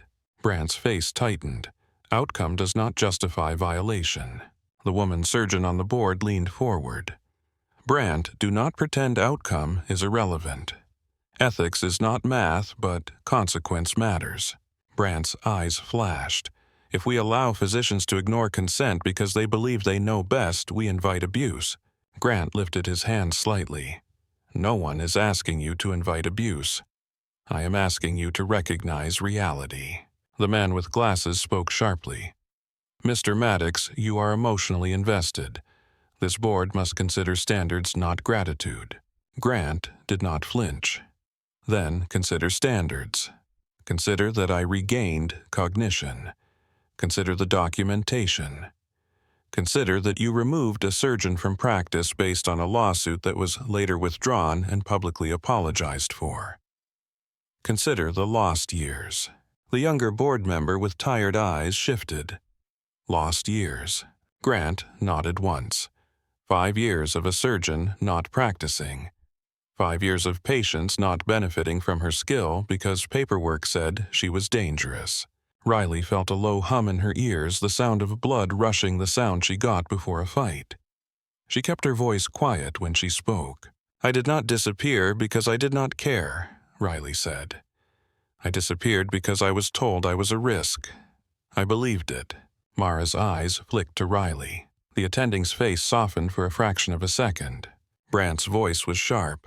And today you proved you are still willing to break the law. Riley turned her head toward him slowly. Today I proved children can die while people argue.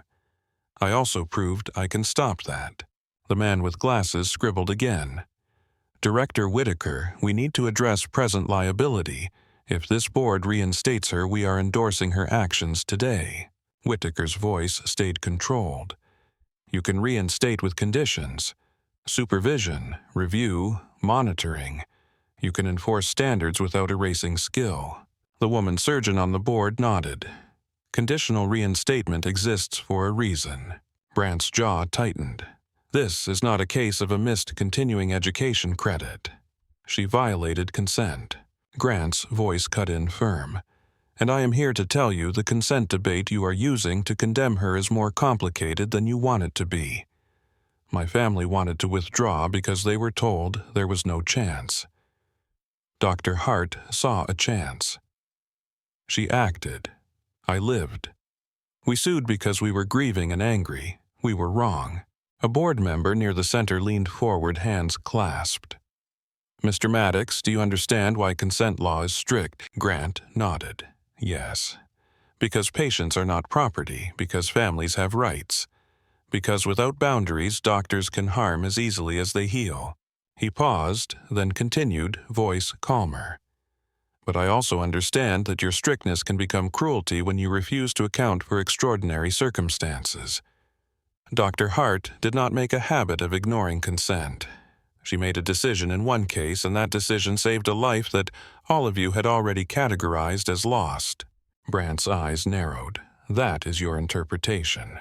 Grant's mouth tightened. It is my life. The room held silence again, heavier this time. Whitaker leaned forward slightly, anchoring the conversation back to the present. Today, Whitaker said 8 pediatric patients arrived after a collision near Fort Liberty. This hospital had 3 trauma physicians available. Operating rooms were occupied. Pediatric specialists were delayed.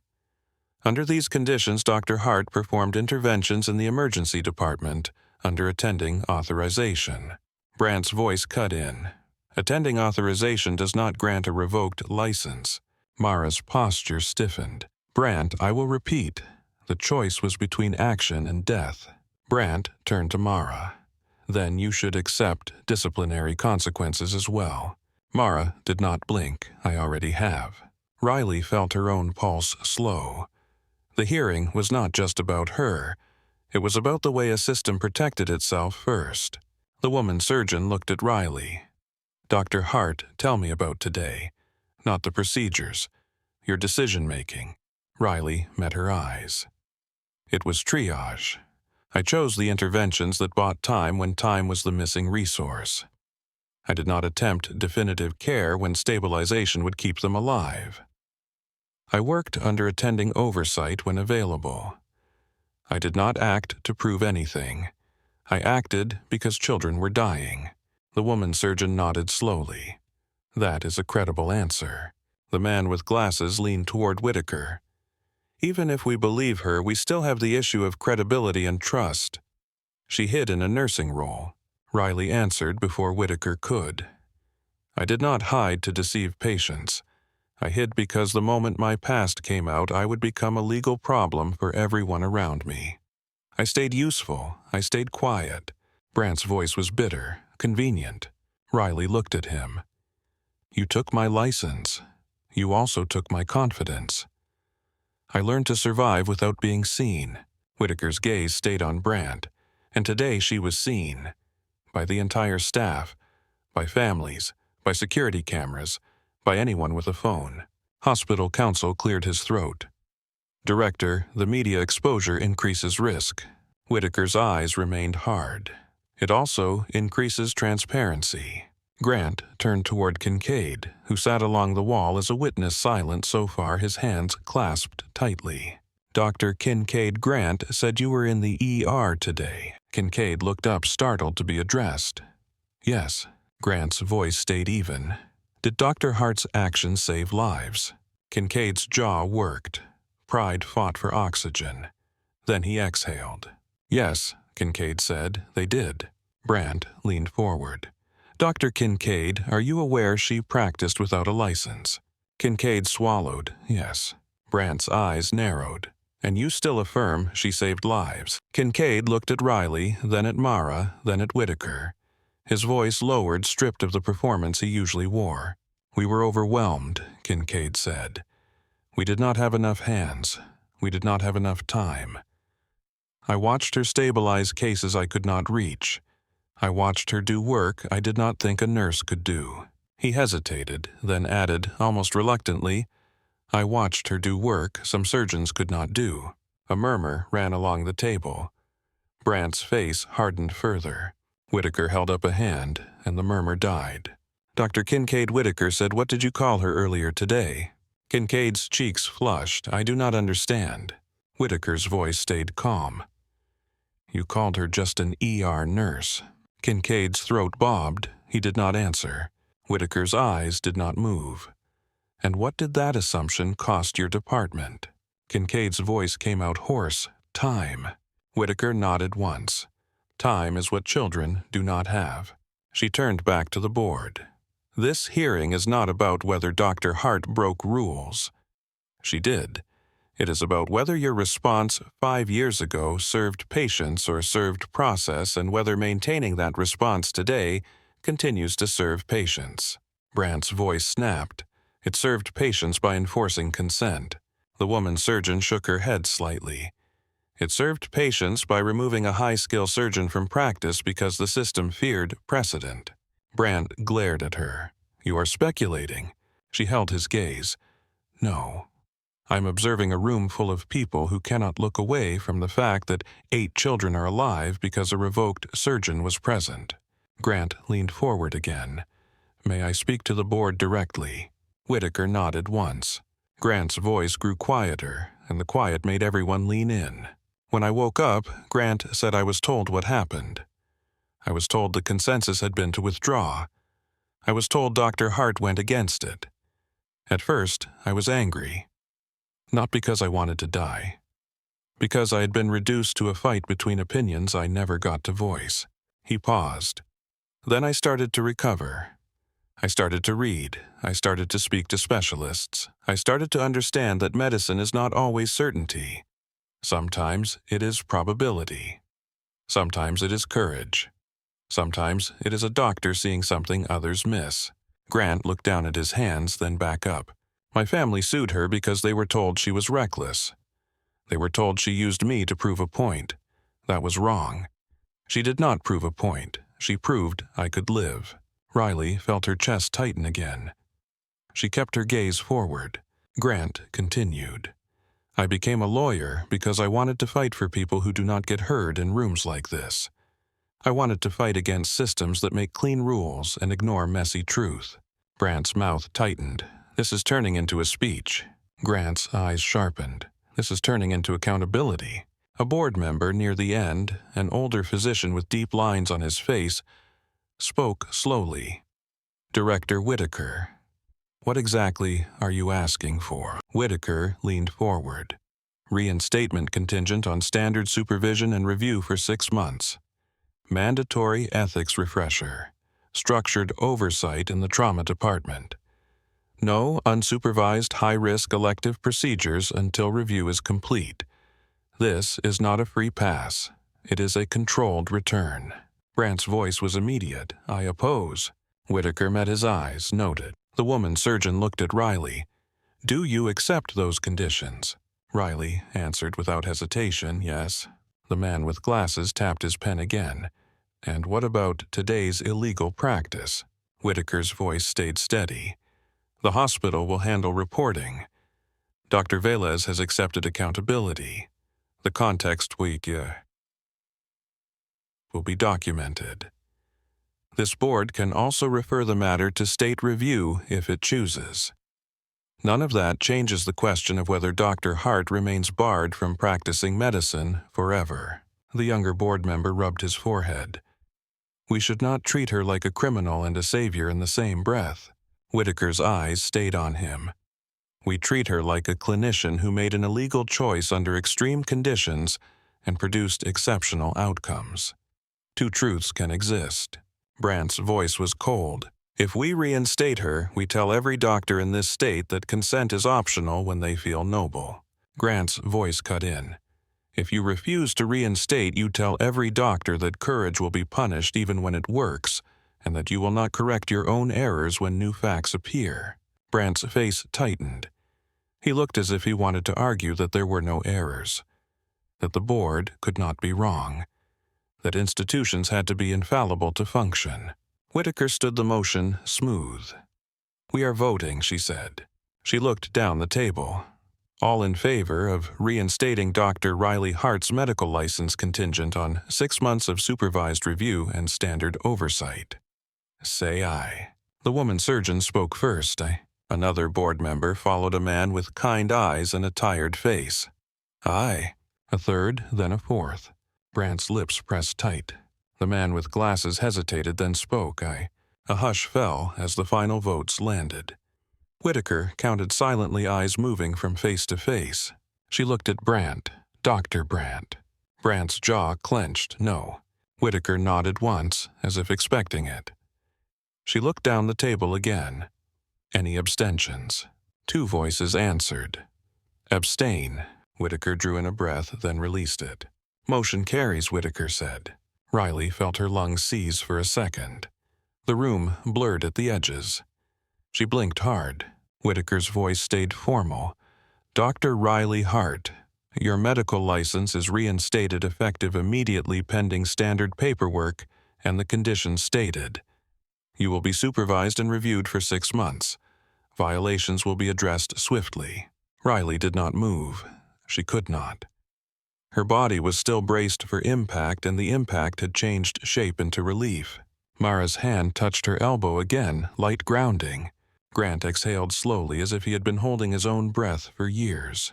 Whitaker continued tone-shifting slightly from board formality to administrative authority. And on behalf of Cape Liberty Medical Center, Whitaker said, we would like to offer you the position of attending trauma surgeon. Terms will be discussed through proper channels. Tonight, you should understand that this hospital recognizes what it lost. Riley's throat tightened. She forced herself to breathe. Grant stepped away from the table and approached Riley. He held out his hand. His palm was warm. His grip was steady. Thank you, Grant said quietly. For saving me. For not letting them turn you into a ghost. Riley took his hand. Her fingers were rough from scrubbing her skin still stung from sanitizer. I did not save you alone, Riley said. Grant shook his head slightly. You were the one who chose to act. Riley felt a tremor in her chest that might have been a laugh or a sob. She did not let it become either. She released his hand gently. Whitaker gathered the folders. This meeting is adjourned. Chairs shifted. Papers slid into briefcases. The board members stood in clusters murmuring. Some avoided Riley's eyes. Some looked at her with something like respect. Brandt remained seated for a moment, staring at the table as if numbers on paper might reorder themselves if he refused to accept the vote. Kincaid stepped toward Riley when the room began to empty. His face looked worn out, as if the day had sanded down something hard in him. "Dr. Hart," he said. Riley looked at him. Kincaid swallowed. "I owe you an apology." Riley did not speak. She waited. He nodded once, as if accepting his own discomfort. "The way I spoke to you. The way I treated you. It was wrong." Riley's voice was quiet, yes. Kincaid's cheeks flushed. "I did not know." Riley's gaze stayed steady. "You did not need to know to treat me like a person." Kincaid flinched slightly at the truth of it. Mara watched them from the doorway, eyes tired expression unreadable. Whitaker spoke from the head of the table. "Dr. Kincaid, your statements will be documented. You will also attend a department review. This hospital does not tolerate the kind of culture you brought into that trauma bay." Kincaid's shoulders stiffened. Understood. Whitaker looked at Riley again. "Go home," she said. "Rest. Tomorrow the paperwork begins." Riley nodded. As Riley and Mara stepped into the hallway, the administrative wing felt too quiet. The thick carpet swallowed their footsteps. The hospital hum was distant, muffled, as if the building were holding its breath after a storm. They passed a window, and Riley saw her reflection faintly. Navy suit, damp hair now dried in uneven waves, eyes rimmed red, a face that looked like it had survived something. Mara spoke softly. "You came back." Riley did not answer right away. She could still hear the ER alarms in her head, the hiss of decompression, the drill's vibration, the sound of a heartbeat returning under her hands. They reached the elevator. The doors opened with a soft chime. Inside, the polished metal walls reflected them back. Riley finally spoke. "I did not come back," she said. "I never left." Mara's eyes softened. "Then stop living like you are punished." Riley pressed the button for the ground floor. The elevator began to descend. On the pediatric floor, 8 children slept under warm blankets. Their monitors now steady, their parents gathered like sentries beside beds. Down in the ER, staff cleaned blood from tile and restocked crash carts, hands moving through the familiar rituals that tried to make chaos look orderly again. Riley stepped out into the night air a few minutes later. The cold hit her face and felt clean. In the parking lot, Grant Maddox stood beside his car, waiting as if he had one more thing he needed to say. Riley walked toward him, and for a moment neither spoke. Grant's voice was low.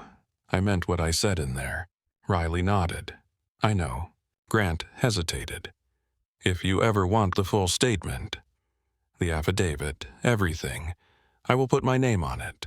Riley looked at him. "You already did." Grant's mouth tightened.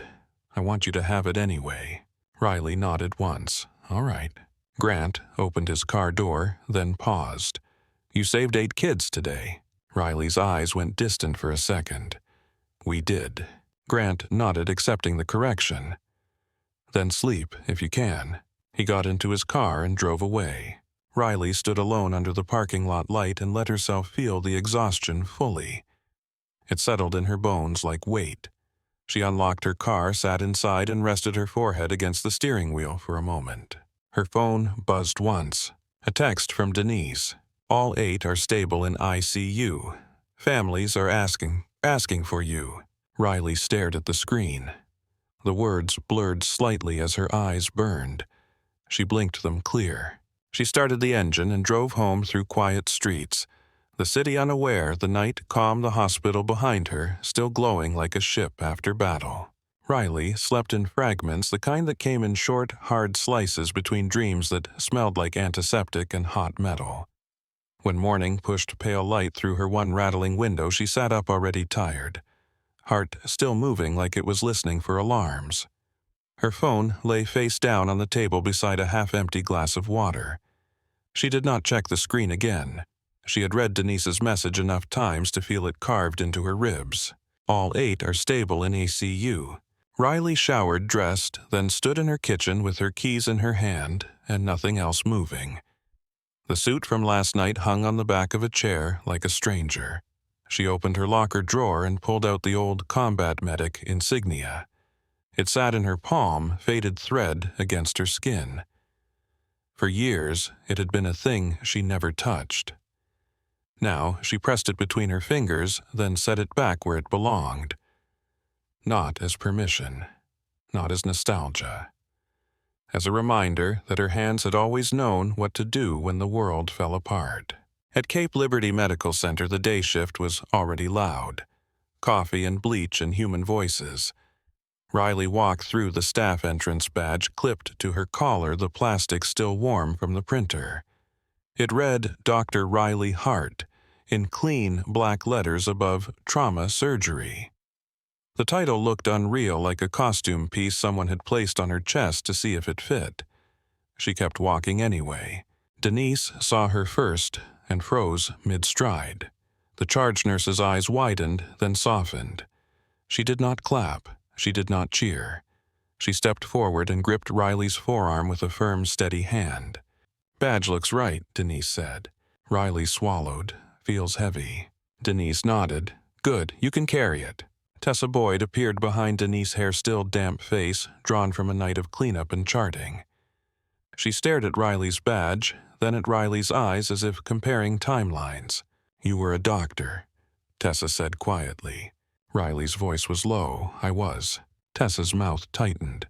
"And you let him talk to you like that?" Riley did not look away. "I let the job stay quiet." Tessa held her gaze for a beat, then exhaled hard, and stepped in to hug her quick and fierce. "Do not disappear again," Tessa said against her shoulder. Riley's hands hovered, then settled, returning the hug with careful pressure. "I am here." Across the hallway, Logan Kincaid walked out of Trauma 1 holding a chart. He stopped when he saw her. His face had the same sharp planes, the same intensity, but something in his posture had changed. He looked less like a man performing control and more like a man learning what it cost. "Dr. Hart," he said. Riley nodded once, then turned away before the title could pull her into anything complicated. She did not have time for Kincaid yet. Families were waiting, and 8 children were alive in the pediatric ICU because everyone in the building had bled for them. The elevator ride up was silent, except for the hum of cables and the soft chime of passing floors. Mara Velez stood beside Riley, arms folded, eyes forward. She looked like someone who had finally exhaled after holding a hard line through chaos.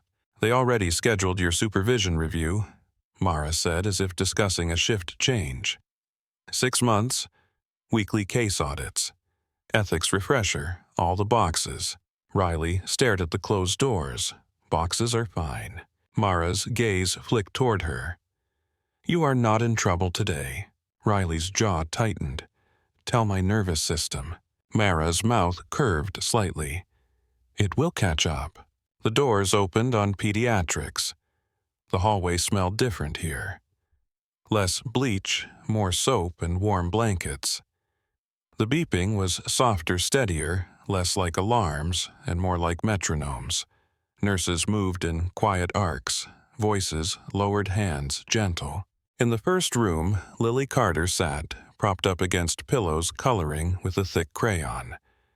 Her right leg was wrapped in layers of gauze and splint elevated like a fragile package. Her mother sat beside the bed, eyes rimmed red, a hospital bracelet around her wrist, like a tag from disaster. Lily looked up when Riley entered.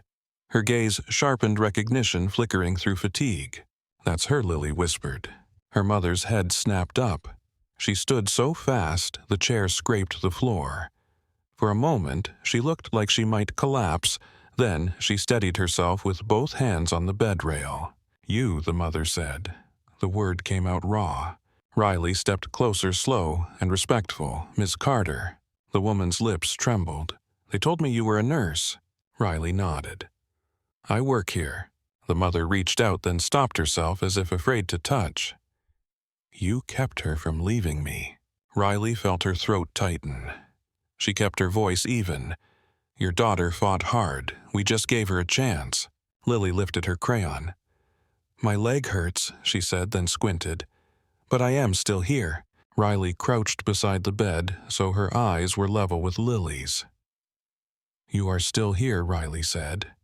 And you are going to walk again. It will take time. It will take work. But you will. Lily studied her, then nodded with the solemnity of a kid making a serious agreement. Okay. In the next room, Noah lay asleep with a chest tube dressed cleanly oxygen cannula tucked beneath his nose. Malik stood by the monitor, adjusting a line with careful hands. When he saw Riley, he gave a small shake of his head, the gesture of someone still processing. That hiss, Malik said quietly. I can still hear it. Riley glanced at the monitor, then at Noah's chest, rising evenly now. It was trapped air, Riley said. He is breathing on his own. Malik's jaw tightened. I thought we were going to lose him. Riley looked at Malik's hands. They were steady, practiced, competent. You did not freeze, she said. Malik exhaled. I almost did. Riley did not correct him. She let the truth sit where it belonged between them, honest and unpolished. Grace was awake, but groggy eyes heavy a dressing on her scalp. Mara stepped into the room first, checking neuro-responses with quiet precision. Grace squeezed Mara's fingers weakly when asked. Her father sat by the bed, shoulders hunched, staring at the bandage like it was the line between the girl he knew and the girl he might lose. When Riley entered, the father stood, his hands curling into fists at his sides. He looked like he wanted to say something that might break him. You drilled into my daughter's head, he said. Riley held his gaze. To relieve pressure. It was rising fast. His throat bobbed. They told me she was seizing and they could not stop it. Riley nodded once. She needed room inside her skull. She did not have it. The father's eyes filled. He blinked hard. She squeezed my hand this morning, he whispered. She asked for water. Riley's chest tightened.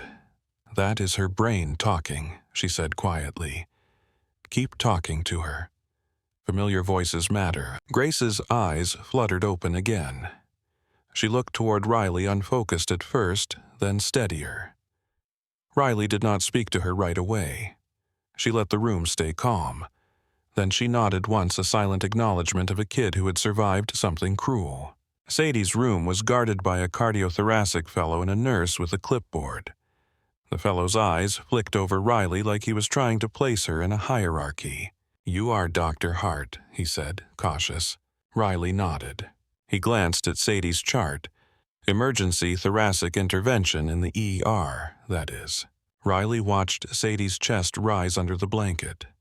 Necessary, she said.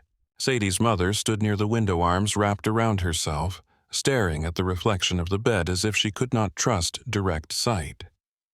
When Riley stepped closer, the mother turned slowly. I heard them say her heart stopped, she whispered. Riley nodded once. It did. The mother's breath caught. And she is still here. Riley felt the familiar weight settle in her palms, the memory of tissue, the resistance of suture the moment rhythm returned. She is still here, Riley said. The mother's face crumpled. She covered her mouth, and the sound she made was quiet, contained the kind of grief that had been living in her chest and had not yet decided whether it was allowed to leave. Riley did not step into her space. She let the nurse guide the mother back to the chair. Respecting emotion was a kind of triage, too. In the last room, Ben lay under forced air, warming his cheeks, finally pinking his fingers, no longer ice cold. His eyes were open. He stared at the ceiling until Riley stepped into his field of view. Ben's voice was a scratch. Are you the doctor? Riley crouched. I am. Ben's brow tightened. Do not let me get cold again. Riley nodded once. We will not. Ben watched her, then blinked slowly. Okay, he whispered, as if that word could hold the whole world in place. When Riley stepped back into the hallway, she found Denise waiting. The charge nurse held a stack of papers and a tablet, her face all business again because business was how you stabilized after a storm. Families want names, Denise said. They want to know who to thank. Riley's jaw tightened. They should thank the team. Denise's eyes sharpened. They will, but they are going to anchor their gratitude somewhere. Let them. Riley looked down the hall at nurses moving from room to room, checking lines, adjusting blankets, catching changes before they became disasters. Then give them all the names, Riley said. Give them yours first. Denise blinked, then smiled once. Yes, ma'am, doctor. Back downstairs, the ER looked almost normal, which felt like a lie painted over blood. New patients filled chairs. A man argued with the clerk about wait times. A toddler cried. A nurse pushed a cart past a fresh mop bucket. Riley stepped into Trauma 1 and found Kincaid waiting inside. He stood alone, hands clasped, eyes on the floor, as if he had finally learned that the room did not belong to him. He looked up when she entered. "Dr. Hart," he said again, quieter this time.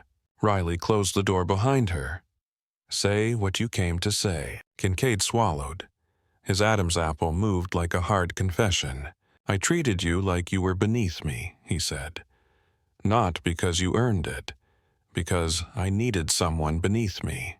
Riley watched him without softening. Kincaid continued, voice steady but stripped. "I do not want to be that kind of doctor. Not after what I saw." Riley's eyes stayed on him. "You did not see everything she said.